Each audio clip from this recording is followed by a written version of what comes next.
삶을 살아가는 모든 날들 동안에 하나님께서 우리에게 주시고 싶은 것이 있습니다. 그것은 우리에게 찬란한 미래인 것입니다. 우리의 미래를 아름답게 하시고 우리의 미래를 멋지게 하시고 우리의 미래를 축복하기를 원하는 것이 아버지의 뜻인 것입니다. 그래서 우리는 신앙의 삶을 살아갈 때 항상 뒤를 바라보는 자가 아니고 우리는 앞을 바라보면서 달려가는 자인 것을 오늘 성경은 우리에게 가르쳐주고 있는 것입니다. 사도 바울의 생애를 바라보면 뒤를 돌아볼 만한 것들이 참 많이 있었습니다. 억울한 일도 많고 힘든 일도 많고 때로는 뒤를 돌아보면 자신의 성공했던 그런 과거에 대해서 자랑하고 싶은 것도 많이 있었습니다. 그러나 이 모든 것을 다 내려놓고 사도 바울이 바라봤던 것은 오직 표대를 향하여 믿음으로 미래를 향하여 달려가는 아름다운 신앙생활이었던 것입니다. 그래서 저와 여러분도 2019년도의 마지막 주일을 맞이해서 지나간 과거의 2019년도에 있었던 모든 일들은 잊어버리고 이제 다가올 2020년도를 바라보며 하나님이 여러분에게 주실 놀라운 축복들을 기대하는 마음으로 오늘 이 하나님의 말씀을 들으시고 여러분들에게 찬란한 미래가 열려지는 그런 은혜가 있게 되기를 바라고 영적으로도 한 단계 성숙하는 그런 은혜가 이 말씀을 통하여 여러분의 심령에 들려지게 되기를 주의 이름으로 축복합니다. 하나님이 원하시는 사람은 미래의 축복을 정복시키는 사람입니다. 정복이라는 것은 현재에 머물러 있지 않고 그 삶이 더욱더 풍성해지는 것을 의미하는 것입니다. 원하건대 우리 증교교회 성도 모두 여러분들, 오늘 이 자리에 오신 여러분 모두에게 하나님께서 여러분에게 은혜를 베푸심으로 말미암아 2019년도에도 은혜를 주셨거니와 2020년도에는 여러분에게 감당할 수 없는 많은 영육간의 은혜와 복이 여러분에게 부어지는 한 해가 되기를 주님의 이름으로 축복합니다. 자, 오늘 이 성경 본문을 통해서 첫 번째 우리에게 들려주는 메시지는 이것입니다. 미래의 축복을 소망하는 사람은 과거의 삶에 매이지 않는다라는 것입니다. 저를 따라서 합시다. 미래의 축복을 소망하는 사람은 과거의 삶에 매이지 않는다. 여러분, 빌립보서는 어떤 책입니까? 빌립보서는 바울이 로마 감옥에서 자신이 개척했던 빌립보 교회를 향해서 보낸 편지입니다. 그런데 그 편지가 절대로 우울하지 않습니다. 여러분, 감옥에 갇혀 있는 사람들의 공통적인 특징은 뭔가 하면 낭만과 좌절과 한숨과 어려움 속에서 모든 일들과 모든 생각들이 우울해지는 것입니다. 그러니 사람의 생각이 우울하면 나오는 말도 우울하고 글도 우울하지 않겠습니까? 그런데 여러분, 사도 바울은 결코 그렇지 않습니다. 그 감옥 속에서 갇혀 있는 동안에 그가 고백했던 가장 큰 단어는 딱 두 가지입니다. 뭔가 하면 기쁨입니다. 사랑하는 성도 여러분, 감옥 속에 있는 그가 기뻐할 수 있었던 이유가 뭡니까? 그의 마음속에는 작동되는 체계가 하나 있었는데 그것은 복음이었던 것입니다. 주 예수 그리스도께서 자기 같은 악랄한 죄인을 건져 구원해 줬다는 사실 때문에 그는 하나님 앞에 너무나 감사하고 그는 너무나 기뻐서 그 감옥 속에서도 기뻐하라고 선포하는 게 바로 빌립보서가 아닙니까? 사랑하는 성도 여러분, 그래서 사도 바울은 과거에 매이는 자가 아니었다라는 것입니다. 사실 우리가 감옥에 들어갈 때는 이유가 있지 않겠습니까? 사도 바울이 감옥에 들어갔던 것은 어떤 면에서 생각해 보면 그를 반대하는 대적자들이 그를 고발해서 그가 황제를 반대한다는 누명을 씌우고 그를 감옥에 집어넣을 수도 있고 아니면 복음 때문에 잡혀가가지고 감옥에 갇힐 수 있는 그런 상황이 아니겠습니까? 그런데 여러분, 사도 바울은 그런 상황에 대해서 전혀 언급하지 않습니다. 뿐만 아니라 이 사도 바울은 자기가 옛날에 영광스럽고 찬란했던 그 과거를 기억하지 않습니다. 그는 오직 오늘 이 성경 본문에 보면 이렇게 한마디 합니다. 나는 뒤의 것을 잊어버린다, 이렇게 말합니다. 사랑하는 성도 여러분, 잊어버리는 것이 축복인 것입니다. 여러분의 뒤에 화려했던 과거나 아니면 과거에 상처 주었던 모든 것은 그 모든 것은 다 잊어버리고 이제 앞을 바라보고 달려가는 그가 바로 하나님 앞에 미래의 축복을 소유하는 사람의 특징인 것을 우리에게 가르쳐주고 있는 것입니다. 사랑하는 성도 여러분, 요셉도 그렇습니다. 요셉의 생애를 바라보면 정말 억울한 게 많습니다. 근데 그가 나중에 총리가 되었을 때 형제들이 찾아옵니다. 그리고 그가 보았던 그 꿈과 비전대로 형제들이 자기에게 무릎을 꿇고 절을 하기 시작합니다. 그리고 나서 그 형제들과 화해할 때에 형제들이 두려워하죠. 그때 요셉이 이런 선포를 합니다. 여러분도 이런 선포를 할 수 있게 되기를 바라는데요. 창세기 45장 5절을 우리 다 같이 한번 읽어보겠습니다. 시작. 당신들이 나를 이곳에 팔았다고 해서 근심하지 마소서, 한탄하지 마소서. 하나님이 생명을 구원하시려고 나를 당신들보다 먼저 보내셨나이다. 아멘. 아무나 할 수 있는 고백이 아닌 것입니다. 가장 어린 날에 아버지의 사랑이 풀렸던 그날에 형님들이 자기를 죽이려고 깊은 구덩이에 빠뜨리고 그것도 모자라서 애굽의 종으로 팔아버릴 때의 그 마음의 원한이라는 것은 말로 다 할 수 없는 그런 것이 될 수 있지만, 그러나 여러분, 이 요셉은 그가 가지고 있던 믿음이 뭐냐? 하나님께서 행하시는 그 일들을 바라보며 뒤의 것을 잊어버리고 앞에 있는 주시는 하나님의 축복을 향하여 달려올 때에, 마침내 그것이 이루어졌을 때에 그는 형제를 용서할 수 있는 넓은 마음을 갖게 되었다, 그 말입니다. 사랑하는 성도 여러분, 이게 복음인 것입니다. 주 예수 그리스도에서 우리에게 돌아오시면 우리는 모든 지나간 과거의 허물과 잘못들을 다 용납하고 그것을 받아들일 수 있는 넓은 마음이 있기 때문에 예수 그리스도의 사람들이 들어가는 곳에는 행복이 나타나는 것입니다. 사랑하는 성도 여러분, 예수 그리스도의 사람의 심정에는 기쁨이라는 게 생기는 것입니다. 사랑하는 성도 여러분, 여러분의 마음의 상태를 한번 살펴보시기를 바랍니다. 여러분의 마음에는 막 억울하고 힘들고 답답하고 괴롭고 지나간 과거에 있었던 이런 일들 때문에 그냥 이렇게 갈고리가 되어서 계속해서 여러분의 미래를 망치고 있지는 않으십니까? 그것은 하나님이 원하시는 바가 아니라는 것입니다. 하나님이 원하시는 것은 과거에 있었던 일이 아니라 하나님이 우리에게 새롭게 주실 축복을 기대하며 그 길을 향하여 나아가는 것입니다. 여러분, 본문에 보면 잊어버린다는 말이 있는데 이거는 에필란다 노마이 이런 것인데 이것은 이런 뜻입니다. 정확하게 의도적으로 무시하고 등한시한다. 뭘 의도적으로 무시하고 등한시하는 것입니까? 사람을요? 아닙니다. 내 지나간 과거에 대해서 떠오르는 모든 생각들을 의도적으로 무시하는 것입니다. 사랑하는 성도 여러분, 그렇죠? 저와 여러분의 인생을 살다 보면 지나간 과거에 잊혀지지 않는 사건들이 있죠. 저도 제 마음속에 옛날에 그런 사건들이 많이 있습니다.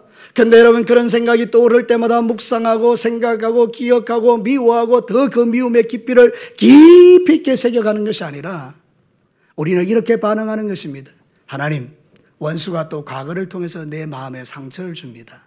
나는 이 상처를 받아들이지 않을 것입니다. 나에게는 지나간 과거보다 더 중요한 미래가 있습니다. 주님, 나를 붙들어 주십시오. 그러면서 주님 앞에 기도하기 시작할 때 내 마음에 빛이신 예수님이 들어오면서 어둠은 사라지고 과거의 상처들은 사라지고 치유되고 회복되고 주님의 보혈로 덮여지면서 내가 새로운 존재가 되어 미래를 향하여 달려갈 힘을 하나님으로부터 공급받는 것입니다. 여러분, 과거에 매여 있지 않습니까? 그러면 여러분은 찬란한 미래를 기대할 수 없는 것입니다. 지나간 과거를 돌아보는 자에게 찬란한 미래는 돌아오지 않는 것입니다. 그러나 뒤에 있는 과거를 잊어버리고 달려가는 사람에게는 찬란한 미래가 주어지는 것입니다. 사랑하는 성도 여러분, 얼마나 많은 그리스도인들이 과거의 상처에 묶여가지고 자신의 인생을 낭비하는지 모릅니다. 제가 동기 목사님들의 모임이 있습니다. 구인회라 그러는데요, 9명이 모입니다. 그 9명의 목사들이 모여서 이제 한 달에 한 번, 두 달에 한 번 이렇게 같이 이야기를 나누며 목회 현장에 있었던 이야기를 나누는데, 한 목사님이 저기 이제 그 김해 지역 근처에서 목회를 하는데 거기에 시찰에 있는 교회의 이야기를 들려줬습니다.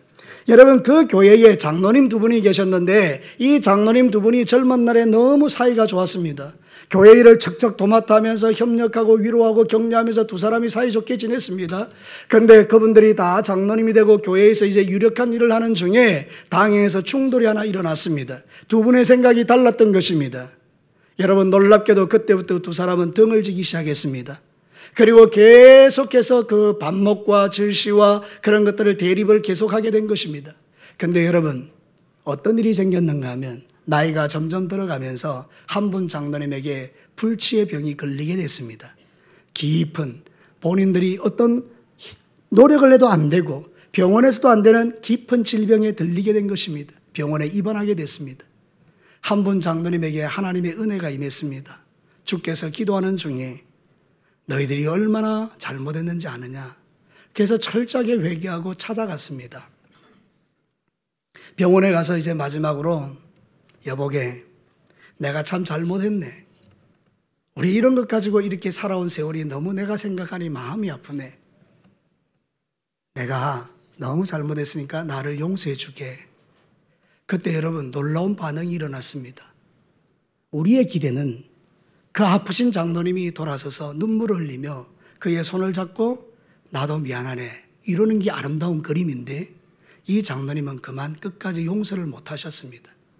그리고는 고개를 돌려버리셨습니다. 그리고 그 사건은 끝나버렸습니다. 그리고 난 이후에 그 교회 안에서는 그 장로님 두 분 가정의 자녀들이 계속해서 대립과 반목을 이어져 가는 일들이 지금도 진행 중에 있다는 이야기를 들었어요. 여러분, 우리가 가만히 생각해 보면 우리 가운데도 그런 생각과 마음에 사로잡혀서 정말 하나님이 주시는 절호의 기회들을 놓쳐버리고 우리가 하나님 앞에서 정말 찬란한 미래, 그래서 이분은 돌아가시기 전에 주님을 만나고 또 장로님과 멋진 화해를 통하여 그의 자녀들을 불러놓고 우리가 너희들에게 잘못했다, 그리고 너희들이 정말 예수 안에서 한 형제와 자매로 이제 주의 교회를 섬길 때 대를 이어서 충성하면 좋겠다라고 이런 멋진 화해가 일어났다면 너무나 좋았을 일인데, 그런 일들을 풀어내지 못함으로 말미암아 결국은 계속 묶여져가는 안타까운 일들이 실제로 이 땅에는 많이 있는 것입니다. 여러분, 그 교회의 문제만이 아닌 것입니다. 이것이 우리의 문제가 될 수 있고 내 문제가 될 수 있고 여러분의 문제가 될 수 있지 않겠습니까? 그러면 여러분 한번 생각해 보십시다. 여러분이 지금 이 자리에서 예배를 드리고 있는 여러분들이 하나님의 성령의 조명하에 비추어 볼 때에 여러분은 잊혀지지 않는 그 과거 때문에 여러분이 찬란한 미래를 손해보는 분들은 없겠습니까? 주님은 오늘 우리에게 말씀하십니다. 사랑하는 나의 아들과 딸들아, 과거로 인하여 너희들이 상처받지 말라. 과거로 인하여 너희들이 묶이지 말라. 과거로 인하여 너희들이 미래의 축복을 빼앗기지 말라. 뒤의 것은 잊어버리고 장차 내게 너희에게 줄 영광을 바라보며 믿음의 경주를 하라고 우리에게 권면하고 있는 것입니다. 사랑하는 성도 여러분, 이사야 43장 18절과 19절은 하나님이 어떤 분인지를 말합니다. 우리 큰 목소리로 한번 읽겠습니다. 시작. 너희는 이전 일을 기억하지 말며 옛날 일을 생각하지 말라. 보라, 내가 새 일을 행하리니 이제 나타낼 것이라. 너희가 그것을 알지 못하였느냐? 반드시 내가 광야의 길을 사막의 강을 내리니. 할렐루야. 하나님이 광야와 사막 같은 그곳에 길을 내고 샘을 내게 하시는 분이 하나님이고, 이게 세일이라는 것입니다. 여러분, 우리의 인생을 돌아보면 때로는 사막 같고 광야 같은 인생을 살아왔지 않습니까? 때로는 외롭고 고독하고 힘든 거, 아무도 나를 이해해 주지 않고 아무도 나에게 멋진 말 한마디 해주지 아니하고 그저 내 인생이 너무 힘들고 답답하게 살아온 날들도 있지 않겠습니까? 그런데 여러분, 하나님 앞에 여러분의 인생을 갖다 놓으면 주께서 우리에게 말씀하시는 것은 내가 새 일을 행할 것이다. 여러분에게 하나님의 새 일이 행하여지기를 축복합니다. 여러분의 사막 같은 인생의 길이 나기를 축복합니다. 여러분의 광야 같은 인생의 샘이 솟게 되기를 바랍니다. 이게 신앙의 위력이요 복음의 능력이라 그 말입니다. 사도 바울은 그것을 알았기에 그의 심장에 있는 예수님 때문에 뒤의 것은 잊어버리고 앞으로 달려가지 않습니까? 사도 바울의 예수님과 우리의 예수님은 한치도 다르지 않습니다. 그의 마음에 있는 예수가 나의 예수인 것입니다. 내 안에 있는 예수님이 그의 예수님인 것입니다. 그러므로 우리는 똑같은 인생의 삶을 살아낼 능력이 저에게 여러분에게도 있는 것입니다. 그러므로 오늘 이 시간 기도할 때에 여러분의 마음에 있는 그 모든 묶임과 매임들이 하나님의 이 놀라우신 은혜 안에서 다 풀어지게 되기를 주의 이름으로 축복합니다. 두 번째로, 미래의 축복을 소망하는 사람은 현재 진행형의 인생을 산다는 것입니다. 저를 따라서 합시다. 미래의 축복을 소망하는 사람은 현재 진행형의 인생을 살아간다.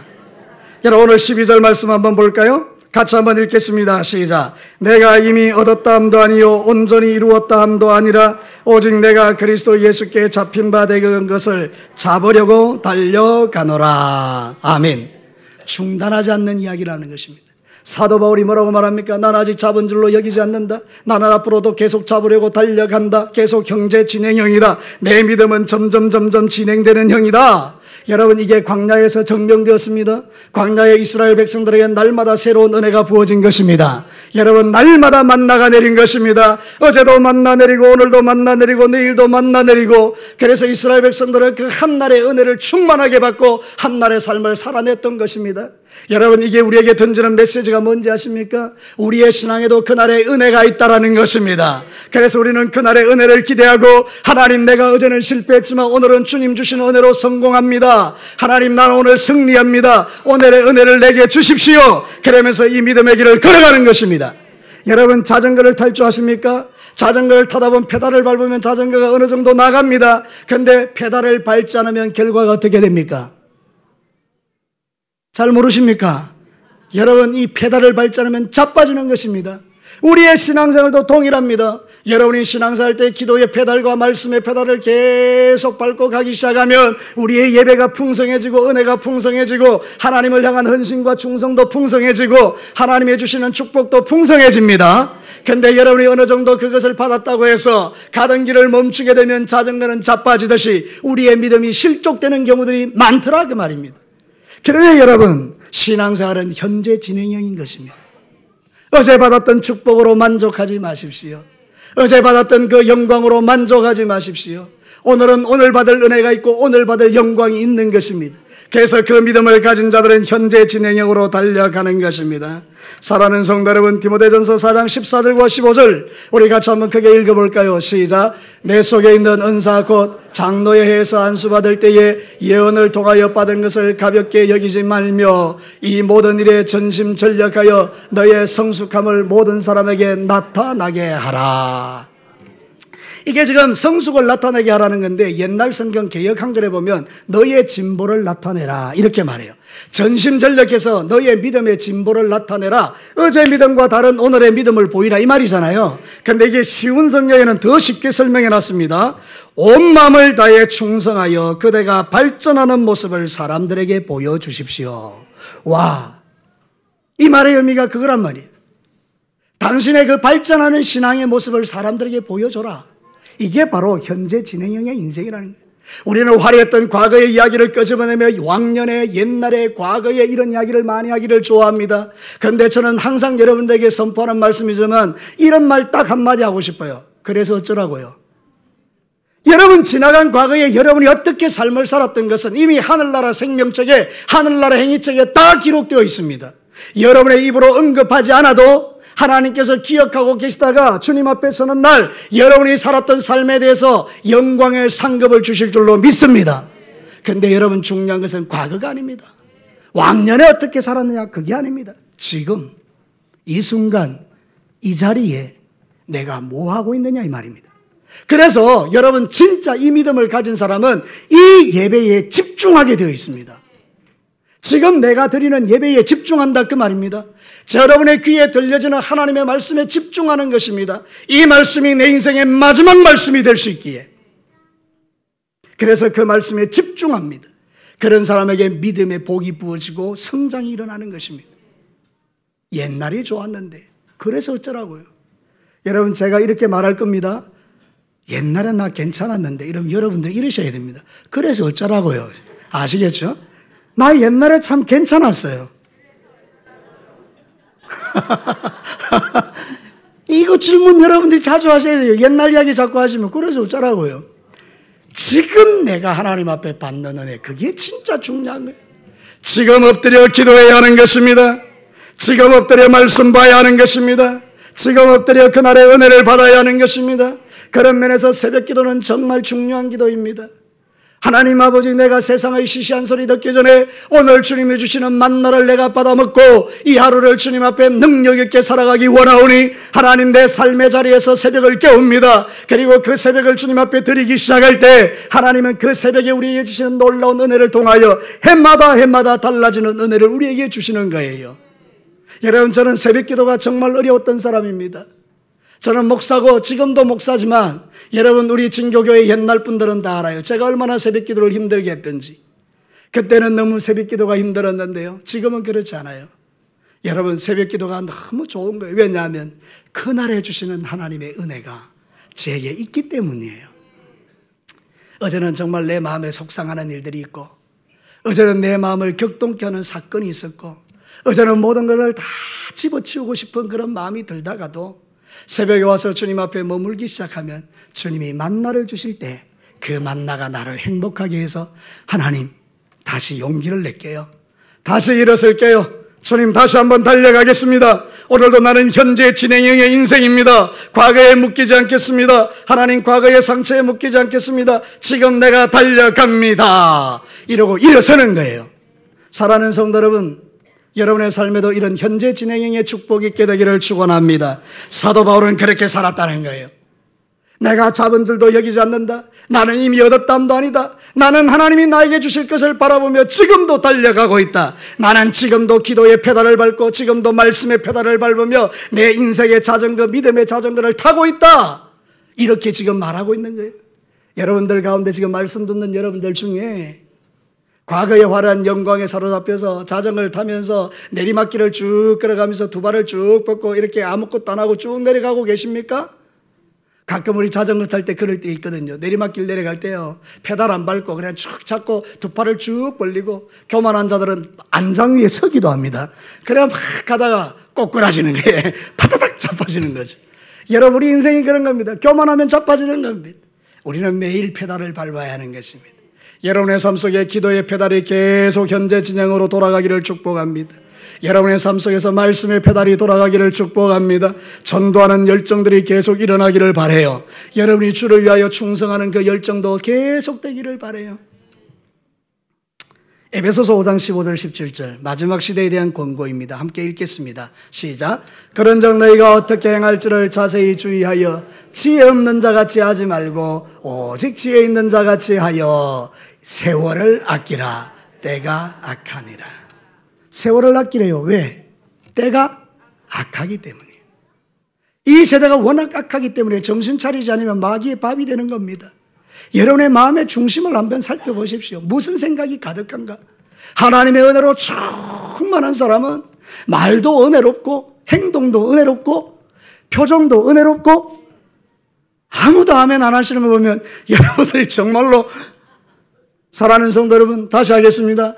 여러분의 말도 은혜롭고 여러분의 행동도 은혜롭고 여러분의 표정도 은혜롭고 여러분의 심령에 주의 은혜가 가득해서 가는 곳마다 선한 영향력을 행사하는 능력자가 되라, 그 말입니다. 여러분, 사도 바울이 로마 감옥에 갇혔을 때요, 4사람이 지켰습니다. 그 한 사람을 4명이 지켰다고요. 악질도 아닌데. 그럼 우리 같으면 어떻게 하겠어요? 너무 기분 나쁘겠죠. 밥 먹을 때도 4명 옆에 있고 잠잘 때도 4명 옆에 있고 교대로 돌아가면서 4명이 계속 지킨다고 해봐요. 얼마나 숨 막히겠습니까?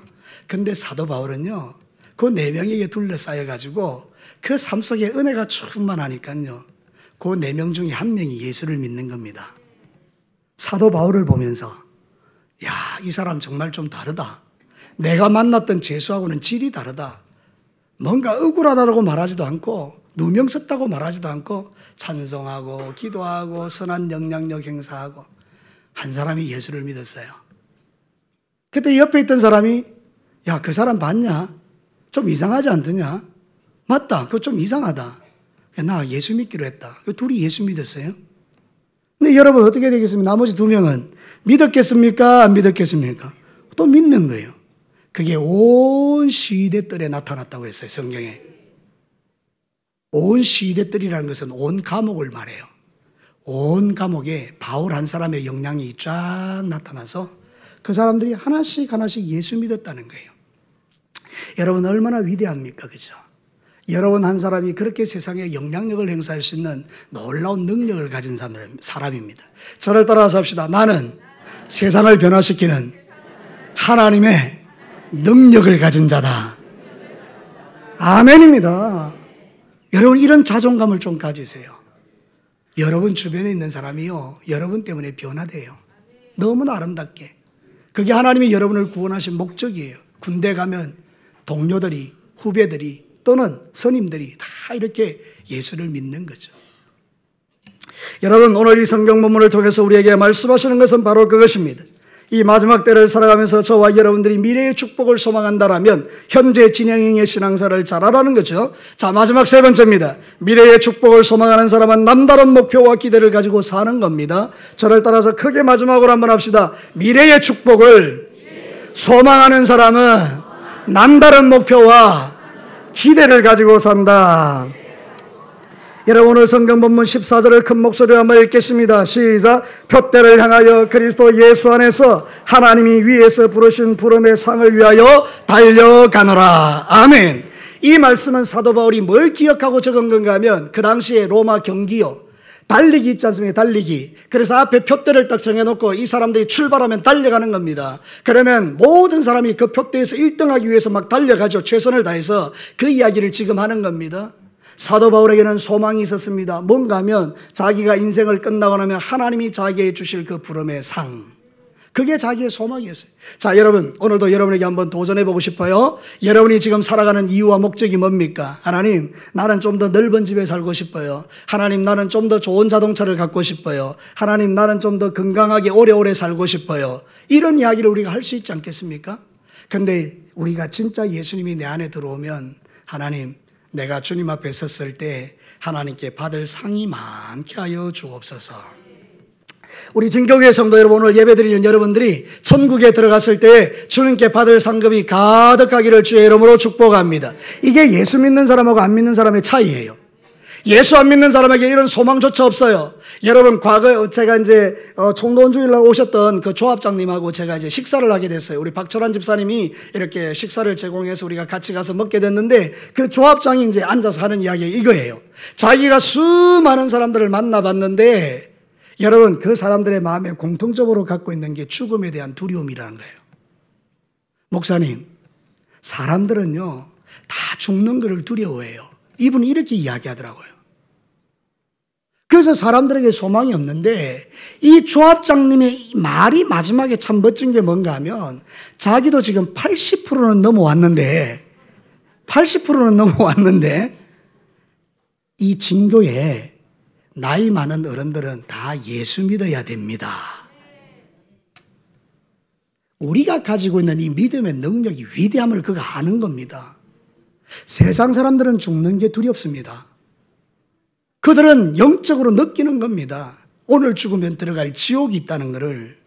그런데 저와 여러분들은요 기대가 됩니다. 왜냐하면 내가 오늘 죽고 나면 받을 상급이 있기 때문입니다. 사랑하는 성도 여러분, 그래서 저와 여러분들은 이 믿음을 가지고 사는 거예요. 사도 바울은 뭐라고 말하는지 한번 들어보십시오. 사도행전 20장 24절 우리 큰 목소리로 한번 읽겠습니다. 시작. 내가 달려갈 길과 주 예수께 받은 사명 곧 하나님의 은혜의 복음을 증언하는 일을 마치려 하면은 나의 생명조차 조금도 귀한 것으로 여기지 아니하노라. 사도 바울은 그렇게 살았어요. 나 죽는 거 두렵지 않습니다. 왜? 나는 받은 사명이 있고 앞으로 받을 상이 있기 때문입니다. 그래서 디모데후서 4장 7절과 8절은 구체적으로 이렇게 이야기합니다. 자, 다시 한번 읽어보겠습니다. 시작. 나는 선한 싸움을 싸우고 나의 달려갈 길을 마치고 믿음을 지켰으니 이제 후로는 나를 위하여 의의 면류관이 예비되었으므로 주 곧 의로우신 재판장이 그날에 내게 주실 것이요 내게만 아니라 주의 나타나심을 사모하는 모든 자에게 도니라. 할렐루야. 여러분만 그 사도 바울만 상 받는 게 아니고 여러분도 상 받는다는 거예요. 그래서 이 목표를 가진 그 기대와 목표가 있는 성도들은 남다른 삶을 사는 거예요. 그래서 이런 사람들은 주님을 향하여 달려가는 거예요. 여러분, 얼마나 멋진 그리스도인들입니까? 너무 시시하게 살지 맙시다. 너무 시시한 인생, 너무나 시시한 마음으로 살지 맙시다. 우리의 마음을 한번 살펴보자고요. 우리 마음이 얼마나 악하고 더러운지, 얼마나 추접한지. 그래서 여러분, 그 모든 마음을 주님의 성령의 빛 아래 조명하고 나의 이 모든 죄를 용서하신 그리스도의 보혈로 덮고, 그래서 하나님 앞에 새로운 목표를 설정하고, 하나님 그렇습니다. 주의 뒤의 것은 잊어버리고 내가 앞을 꺼내서 달려갑니다. 주님, 내가 주 앞에 서는 날 주님이 주실 상이 기대가 됩니다. 그러면서 주를 위하여 사는 것입니다. 사랑하는 성도 여러분, 이 세상 사람들은 앞이 보이지 않기 때문에 방황하는 것입니다. 그러나 우리는 앞이 선명하게 보이는 사람들입니다. 여러분들은 어디를 향해서 달려가고 있습니까? 환장하겠습니다. 다시 한번, 여러분들은 어디를 향해서 달려가고 있습니까? 천국입니다. 본향입니다. 그래서 우리는 본향을 향하여 달려가며 이 믿음의 길을 걷는 것 아닙니까? 그러니까 여러분, 주님 오시는 그날까지 믿음을 잘 지키고 주 앞에 서는 날 잘했다 칭찬받는 영광의 날에 이르기까지 남다른 목표와 기대를 가지고 살아서 여러분에게 찬란한 미래가 열리는 이 복을 누리시게 되기를 주의 이름으로 축복합니다. 말씀을 마치겠습니다. 여러분, 우리는 미래의 축복을 향하여 나가는 자들입니다. 어떻게 해야 됩니까? 지나간 과거를 잊어버리십시오. 현재 진행으로 계속해서 페달을 밟으며 우리의 진보를, 우리의 발전된 모습을 나타내십시오. 그리고 여러분들은 하나님의 주실 상을 기대하고 바라보며 힘들고 어려운 상황 속에도 믿음을 끝까지 지키며 끝까지 승리하는 우리 진교회 모든 성도들과 이 예배에 참여한 주의 백성들 되시기를 주의 이름으로 축원합니다.